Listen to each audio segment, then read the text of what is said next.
sejam bem-vindos a esses canais de evangelização. O evangelho deste domingo, Marcos capítulo 4, versículo de 26 a 34.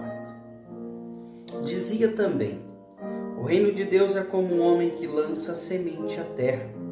Dorme, levanta-se à noite e de dia, e a semente brota e cresce sem ele perceber. Pois a terra por si mesma produz primeiro a planta, depois a espiga e por último o grão, abundante na espiga. Quando o fruto amadurece, ele mete a foice, porque é chegado a época da colheita. Dizia ele: a quem compararei o reino de Deus?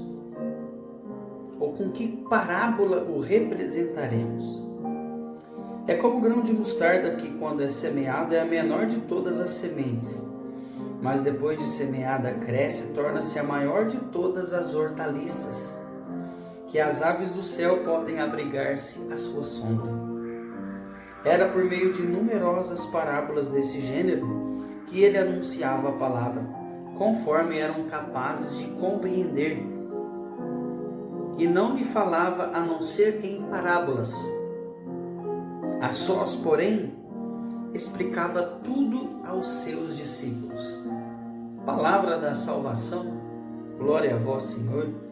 Amados irmãos e irmãs que me acompanham pelas redes sociais, e a você com muito carinho me acompanha pela Rádio Alternativa FM, Rádio Vida Nova FM. Sejam bem-vindos a esses canais de evangelização, uma alegria ter você aqui.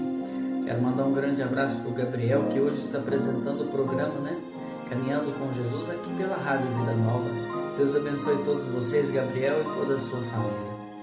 Amados irmãos e irmãs, hoje o Evangelho vem falar do grão que germina sozinho e também do grão de mostarda. Jesus comparou o reino de Deus com esses dois exemplos. Primeiro, Jesus vem falar do grão, que é aquela semente que está na terra, cresce, brota, dá aquele fruto no seu tempo. E tem uma palavra aqui que me chamou a atenção. Quando a semente está lá, o homem vai lá dia e noite, rega, joga água, e quando ele menos percebe, ela germina e brota. Essa é a nossa fé. Quando a gente menos percebe, Deus age. Quando a gente menos percebe, a nossa fé toca o coração de Deus. E depois Jesus dá outro exemplo muito forte.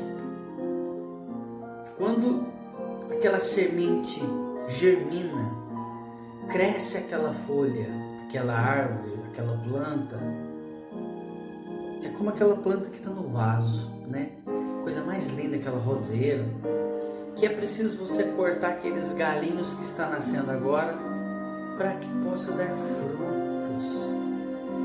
Quando a dona de casa, quando vê aqueles galinhos bonitos e dando frutos, a primeira coisa que ela faz é tirar aqueles raminhos que estão dando fruto, aqueles frutinhos, e colocar em outro vaso, para multiplicar. É assim na nossa vida.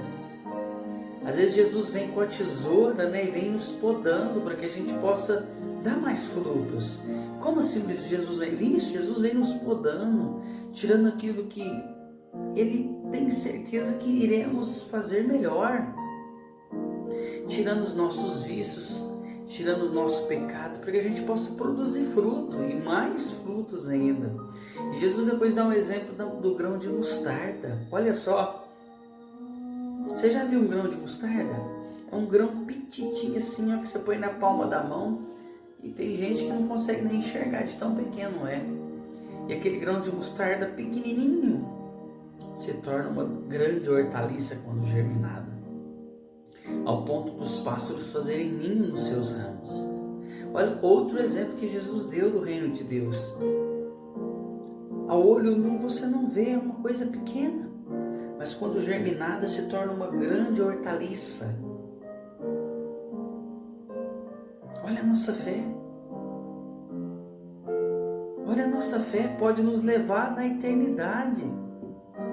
Pode nos levar para o reino de Deus. No reino de Deus, a nossa fé não é algo que a gente poupa, que a gente põe a mão, que a gente vê. Não, a nossa fé é invisível. Como dizia Santo Agostinho, ter fé é assinar uma folha em branco e deixar que Deus escreva nela o que Ele quiser. Isso é ter fé. Ter fé diante da dificuldade, ter fé diante da tribulação, ter fé diante de cada problema na vida, é manter a fé, é manter a postura de cristão, de não desistir facilmente das coisas. Peçamos a Jesus que Ele nos dê a capacidade, o entendimento de suportar tudo isso. Só Jesus pode nos ajudar. Deus te abençoe. Que o seu final de semana seja abençoado por Deus. Eu volto amanhã, segunda-feira, se Deus assim nos permitir. Que a graça e a paz de Deus sejam no seu coração. Paz e bem. Não se esqueça de compartilhar.